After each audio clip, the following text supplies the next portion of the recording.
ఇప్పుడు కోర్టులో CBI chargesheet వేసిన తర్వాత ఛార్జ్‌షీట్‌లో ఉన్న అంశాలను రాయడానికి మాత్రం మొహం చాటేస్తోంది ఆంధ్రప్రదేశ్‌లో ఉన్న మీడియా.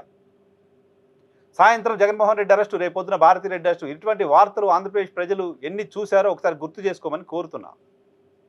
ఆంధ్రప్రదేశ్లో సెక్షన్ ఆఫ్ మీడియా, ఆంధ్రప్రదేశ్లో కొంతమంది రాజకీయ పార్టీలకు సంబంధించిన నాయకులు ఏ రకంగా ఓ తప్పుడు క్యాంపెయిన్ చేసి మనుషుల వ్యక్తిత్వ హననాలకు పాల్పడుతున్నారో గమనించమని కోరుతున్నా. ఇప్పుడు సిబిఐ ఛార్జ్‌షీట్ వేసింది కాబట్టి అంతా జరిగిపోయింది, ఇంకేం లేదు అని చెప్పడం నా ఉద్దేశం కాదు. కానీ సిబిఐ ఫైండింగ్స్‌లో కనీసం ఈ మీడియా, ఈ పార్టీలు చేసిన ఆరోపణలేవి కనీసం కూడా లేవు కదా. కోర్టులో ఇంకా విచారణ జరగాల్సి ఉంది, విచారణలో తేలుతుంది. కానీ వాటన్నిటికంటే ముందే మీడియా ట్రయల్స్ వేసి నిందితులు ఎవరో తేల్చి, నిందితులు వీళ్ళేనంటూ ఎలక్షన్ క్యాంపెయిన్ చేసి, ఇప్పటికీ అది దానికి ఊతపదంగా వాడుతూ, గతంలో సిబిఐని ఇన్ఫ్లుయెన్స్ చేశారని చెప్తూ, ఇప్పుడు సిబిఐని ఇన్ఫ్లుయెన్స్ చేయగల పొజిషన్లో మీరే ఉండి కూడా ఇటువంటి ఛార్జ్‌షీట్ సిబిఐ వేసిందంటే అక్కడ ఎంత తవ్వినా ఇంకేం లేదని కదా అర్థం. అదొక తప్పుడు ప్రచారం అని కదా అర్థం.